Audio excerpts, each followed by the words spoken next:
Hi friends, ನಾವು ಇವಾಗ ಉಳುವಿಯಲ್ಲಿ ಅಕ್ಕನಾಗಲಾಂಬಿಕೆ ಗುಹೆ, ವಿಭೂತಿ ಕಣಜ, ರುದ್ರಾಕ್ಷಿ ಮಂಟಪ, ಅಕಳಗವಿ ಇದೆಲ್ಲ ನೋಡ್ಕೊಂಡ್ಬಿಟ್ಟು ಮತ್ತೆ ಸೇಮ್ ನಮ್ಮ ಜೀಪ್ ಎಲ್ಲಿ ತಂದು ನಿಲ್ಲಿಸಿತೋ ಅಲ್ಲಿ ಬಂದ್ವಿ. ಅಲ್ಲಿ ನಮ್ಗಾಗಿರೋ ಅನುಭವಗಳನ್ನು ನಮ್ಮ ಗ್ರೂಪಲ್ಲಿ ನೋಡೋಣ ಬನ್ನಿ. ಹೋಗಿದ್ವಿ, ಸ್ಟೆಪ್ ಹತ್ತಿದ್ವಿ, ಮ್ಯಾಲ್ ಭಯ ಆಯ್ತು, ವಾಪಸ್ ಬಂದ್ವಿ.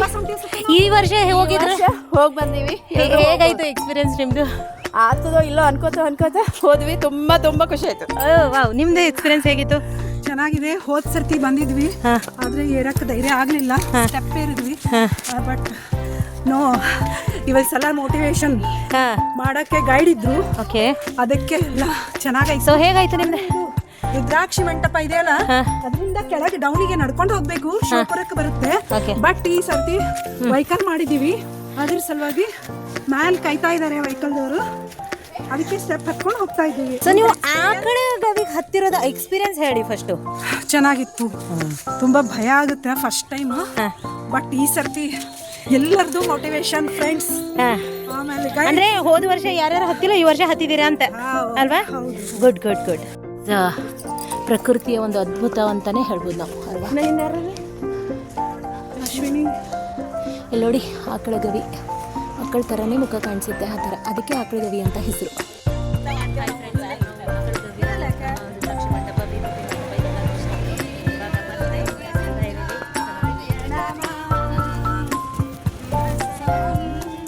ಈ ಜೀಪಲ್ಲಿ ಕುತ್ಕೊಂಡು ಹೋಗ್ತಾ ಇದ್ದೀವಿ ಇವಾಗೆಲ್ಲ ನೋಡಿಕೊಂಡು. ಇವಾಗ ನಾವು ಲಾಸ್ಟ್ ನೋಡೋದೇನಿದೆ ಅಂದರೆ ಹರಳಯ್ಯನ ಚಿಲುಮೆ, ಅದನ್ನು ನೋಡೋಕ್ಕೆ ಹೋಗ್ತಾ ಇದ್ದೀವಿ. ಸೊ ನಾವು ಆನ್ ದ ವೇ ಫಸ್ಟ್ ಅದನ್ನು ನೋಡಿಕೊಂಡು ಹೋಗ್ಬೋದಾಗಿತ್ತು. ಫಸ್ಟ್ ನಾವು ಏನು ಮಾಡಿದ್ವಿ ಅಂದರೆ ಆಕಳ ಗವಿಗೆ ಹೋಗಬೇಕು ಅಂತಲೇ ಆ ಜೀಪು ಮುಂದ್ಗಡೆ ತೊಗೊಂಡೋಗಿ ಅಲ್ಲಿ ನಿಲ್ಲಿಸಿತ್ತು. ಅಲ್ಲಿಂದ ನಾವು ಅದೆಲ್ಲ ನೋಡ್ಕೊಂಡು ಹೋದ್ವಿ. ಅಂದರೆ ಅಕ್ಕನಾಗಲಾಂಬಿಕೆ ಗುಹೆ ಆಗಲಿ, ವಿಭೂತಿ ಕಣಜ, ರುದ್ರಾಕ್ಷಿ ಮಂಟಪ, ಆಕಳ ಗವಿ ಇದೆಲ್ಲ ನೋಡಿಕೊಂಡು ಮತ್ತೆ ವಾಪಸ್ ಬರಬೇಕಾದ್ರೆ ಹರಳಯ್ಯನ ಚಿಲುಮೆ ನೋಡೋಣ ಅಂತ ನಾವು ಪ್ರಾರ್ಥನೆಯನ್ನು ಮಾಡಿಕೊಂಡು ಬರ್ತಾ ಇದ್ದೀವಿ. ನೋಡಿ ಎಷ್ಟು ಡೇಂಜರ್ ಪ್ಲೇಸ್ ಇದು ಅಂತಂದರೆ, ನಾನು ಹೋಗಬೇಕಾದ್ರೆ ವೀಡಿಯೋ ಹಿಡಿದಿರಲಿಲ್ಲ, ಬರಬೇಕಾದ್ರೆ ತುಂಬ ಚೆನ್ನಾಗಿ ಮಾಡಿದ್ದೀನಿ ವೀಡಿಯೋ. ಸೊ ಎಲ್ಲರೂ ಪ್ರೇಯರ್ ಮಾಡಿಕೊಂಡು ತುಂಬ ಖುಷಿ. ಯಾಕಂತಂದರೆ ಎಷ್ಟು ಡೇಂಜರ್ ಆಗಿರುತ್ತೆ ಪ್ಲೇಸು, ಎಷ್ಟೊಂದು ಜನ ಹೋಗಿ ವಾಪಸ್ ಬಂದಿದ್ದಾರಲ್ಲ. ಸೊ ನಮ್ಮ ಗ್ರೂಪಲ್ಲಿ ಎಲ್ಲರೂ ಹತ್ತಿದ್ವಿ, ಆ ಒಂದು ಖುಷಿನೇ ಬೇರೆ ಇತ್ತು. ಸೊ ಆ ಒಂದು ಖುಷಿಗೆ ನಾವು ಮತ್ತೆ ಪ್ರಾರ್ಥನೆ ಮಾಡಿಕೊಂಡು ಜೀಪಲ್ಲಿ ಕುತ್ಕೊಂಡು ಬರ್ತಾ ಇದ್ದೀವಿ. ಸೊ ಇವಾಗ ನೆಕ್ಸ್ಟ್ ನಿಮಗೆ ಹರಳಯ್ಯನ ಚಿಲುಮೆ ಹೇಗಿದೆ ಅನ್ನೋದನ್ನು ತೋರಿಸ್ತೀನಿ ನಿಮಗೆ. ಸೊ ನನ್ನ ಜೊತೆನೇ ಇರಿ, ಈ ವಿಡಿಯೋ ಫುಲ್ ನೋಡ್ತೀರಾ ಅಂತ ಅಂದ್ಕೊಂಡಿದ್ದೀನಿ.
ಫ್ರೆಂಡ್ಸ್, ಇವಾಗ ಆಕಳ ಗವಿ ನೋಡಿಕೊಂಡು ನಾವೀಗ ಹರಳಯ್ಯನ ಚಿಲುಮೆ ಅಂತ, ನಾನಂತೂ ನೋಡಿಲ್ಲ, ಇವಾಗ ಹೋಗ್ತಾ ಇದ್ದೀನಿ. ಸೊ ಇಲ್ಲಿನೂ ಸಹ ನೀವು ಇಳಿಬೇಕಾಗತ್ತೆ.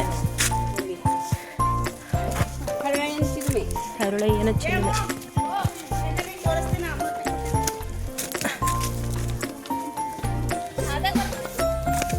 ಇಲ್ಲಿ ನೀರು ತುಂಬ ಚೆನ್ನಾಗಿರುತ್ತೆ ಅಂತ ಹೇಳ್ತಾರೆ. ಅಂತ ಯಾಕಂತಾರ ಇದು ಚಿಲುಮೆ ಅವರೇ ಮಾಡಿದ್ದ ಉದ್ಭವ. ವಿಶೇಷತೆ ಏನು ಹೇಳ್ರಿ ಇದ್ರ? ಹರಳಯ್ಯನವ್ರು ಇಲ್ಲಿ ಬರಲಿಲ್ಲ, ಕಲ್ಯಾಣ ಕ್ರಾಂತಿಯಲ್ಲಿ ಅವ್ರು ಹುತಾತ್ಮರಾದ್ರಲ್ಲ, ಕಲ್ಯಾಣ ಅಷ್ಟೇ ಬಂದಿರೋದು. ಹರಳಯ್ಯನ ಚಿಲುಮೆ ಅಂದರೆ ಏನಿದೆ ಅಲ್ಲಿ? ಹರಳಯ್ಯನ ಅಮೃತ ಕುಂಡ ಇದೆ, ಕುಂಡ, ಅಮೃತ ಕುಂಡ. ಓಕೆ.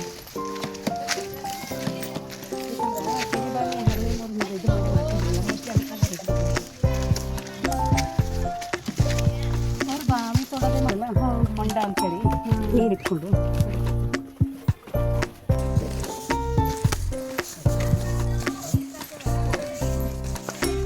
ಹರಳೆಯನ ಚಿಲುಮೆ ನೀವು ನೋಡಿದ್ರೆ ನಿಮ್ಗೆ ಗೊತ್ತಾಗ್ಬೋದು, ಆದರೆ ನಾನು ನೋಡಿಲ್ಲ. ನನಗಂತೂ ತುಂಬ ಕ್ಯೂರಿಯಾಸಿಟಿ ಇದೆ, ಹೇಗಿದೆ ನೋಡೋಣ ಅಂತ. ಸೊ ಅಲ್ಲಿ ಆ ಹರಳೆಯನ ಹೊಂಡ ಅಂತ ಚಿಲುಮೆ ಅಂತ ಏನು ಹೇಳ್ತೀವಲ್ಲ, ಅಲ್ಲಿ ಓಂ ಶ್ರೀ ಗುರು ಬಸವಲಿಂಗಾಯಮ ಅಂದರೆ ನೀರಿನ ಅಲೆಗಳು ಜಾಸ್ತಿ ಆಗುತ್ತಂತೆ, ನೀರಿನ ಬುಗ್ಗೆಗಳು. ಸೊ ಅಲ್ಲಿಂದ ಇಲ್ಲಿಗೆ ನಡ್ಕೊಂಡು ಇಲ್ಲಿ ಬಂದರೆ ಹರಳಯ್ಯನ ಚಿಲುಮೆ. ಸೊ ಇಳಿಯೋದು ಹೇಗೆ ಕಷ್ಟನೇ, ಸ್ವಲ್ಪ ನಿಧಾನಕ್ಕೆ ಇಳ್ಕೋಬೇಕು. ಹರಳಯ್ಯನ ಚಿಲುಮೆ ಒಂದು ಪ್ರಸಿದ್ಧ ಪ್ರವಾಸಿ ಹಾಗೂ ಧಾರ್ಮಿಕ ಸ್ಥಳವಾಗಿದೆ. ಉಳುವಿ ಚನ್ನಬಸವೇಶ್ವರ ದೇವಸ್ಥಾನದ ಸಮೀಪದಲ್ಲಿದೆ. ಇದು ವಚನಕಾರ ಹರಳಯ್ಯನಿಗೆ ಸಂಬಂಧಿಸಿದ ಪವಿತ್ರ ತಾಣವೆಂದು ನಂಬಲಾಗಿದೆ. ಪ್ರಕೃತಿಯ ಮಡಿಲಲ್ಲಿರುವ ಇದು ಶಾಂತಯುತವಾದ ಮತ್ತು ಸುಂದರವಾದ ಸ್ಥಳವಾಗಿದೆ ಅಂತ ಹೇಳಿದರೆ ತಪ್ಪಾಗಲಾಗದು ಫ್ರೆಂಡ್ಸ್.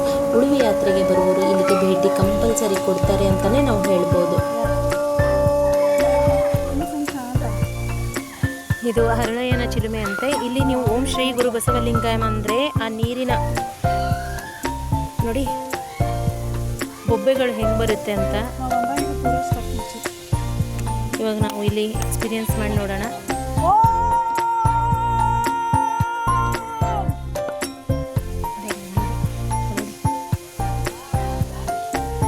ಓಂ ಶ್ರೀ ಗುರು ಬಸವಲಿಂಗಾಯ ನಮಃ. ಆ ನೀರಿನ ಬೊಬ್ಬೆಗಳು ನೋಡಿ ಯಾವ ಥರ ಬರ್ತಾ ಇದೆ. ಇದು ಹರಳಯ್ಯನ ಚಿಲುಮೆಯ ವಿಶೇಷತೆ. ಈ ಬೊಬ್ಬೆಗಳು ಬರ್ತಾ ಇರುತ್ತೆ. ಇಲ್ಲಿನ ನೀರೇ ಅಲ್ಲಿ ಕೆಳಗಡೆ ಹರ್ಕೊಂಡು ಹೋಗ್ತಾ ಇದೆ ನೋಡಿ. ಇಲ್ಲಿ ಅಲ್ಲಿ ಕೆಳಗಡೆ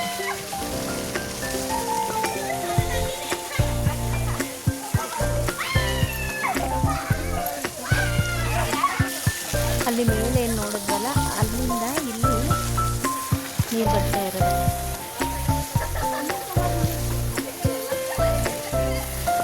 ಈ ಹರಳಯ್ಯನ ಚಿಲುಮೆಯಲ್ಲಿ ನಾನು ನೀರಿಗಿಳಿದೆ, ನಾನು ಸ್ನಾನ ಮಾಡಿದೆ, ಅಲ್ಲಿ ನೀರು ಕುಡಿದೆ. ಅಲ್ಲಿಂದ ಎಷ್ಟು ಚೆನ್ನಾಗಿದೆ ಅಂದರೆ ನಿಜವಾಗ್ಲೂ ಹೇಳಬೇಕು ಅಂತಂದರೆ ಒಂದು ಔಷಧೀಯ ಗುಣಗಳು ಹೊಂದಿರುವ ನೀರು ಅಂತಲೇ ಹೇಳ್ಬೋದು. ತುಂಬ ಅಂದರೆ ತುಂಬ ಸ್ವೀಟಾಗಿರೋ ನೀರು, ಯಾವುದೇ ಫಿಲ್ಟ್ರ್ ಇಲ್ಲ, ಏನಿಲ್ಲ. ಕಾಡು ಮಧ್ಯದಲ್ಲಿ ಹರಿದು ಬಂದಿರುವಂಥ ಆ ಹೊಂಡದಲ್ಲಿ ಹರಳಯ್ಯನ ಚಿಲುಮೆಯಿಂದ ಧುಮುಕಿರುವಂಥ ನೀರು ಎಷ್ಟು ಒಂದು ಪ್ಯೂರ್ ಆಗಿದೆ ಅಂತಂದರೆ ನೀವು ಅನುಭವಿಸಬೇಕು. ನೀವು ಈ ಸ್ಥಳಕ್ಕೆ ಬರಬೇಕು, ಅನುಭವಿಸಬೇಕು. ಆವಾಗಲೇ ಇದ್ರದ್ದು ಮಹತ್ವ ನಿಮಗೆ ಗೊತ್ತಾಗೋದು ಅಂತ ಹೇಳ್ತಾ ಈ ವಿಡಿಯೋ ಮುಗಿಸ್ತೀನಿ. By friends, C on the next video.